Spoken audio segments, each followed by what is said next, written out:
रहीम अस्सलाम वालेकुम रहमतुल्लाह बरकातहू। भट्ठे वाले हजरात भाई अर्ज है जो सीतपुर दे विच कट दा बहुत वड्डा काम किया वेंदे। बहुत वड्डा इलाका है सारा सीतपुर दा।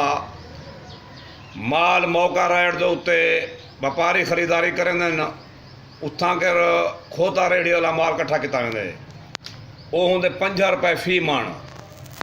भट्ठे दे पहुँच थी माल 250 रुपए मण नाल वो माल ट्राली दे विच एक एक व्यापारी 50-50 60 मण माल पा ते वेंदे।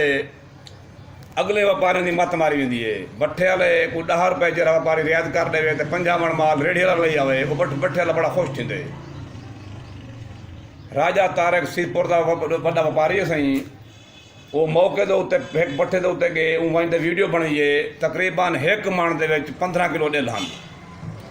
लिहाजा भट्ठे वाले को आगाह किया वेंदे भी ई नाकिस माल को बचते जेब कुतरे को जेब कुतरे को उछार रहे वजन।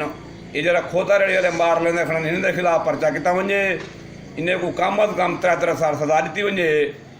लिहाजा ये बड़ी मिट्टी खड़ा लेंदे। भट्ठे वाले बर्बाद न छोदे। ये व्यापारी जो 2 नंबर जैली व्यापारी हैं, ये बहुत तरक्की ते वेंदे।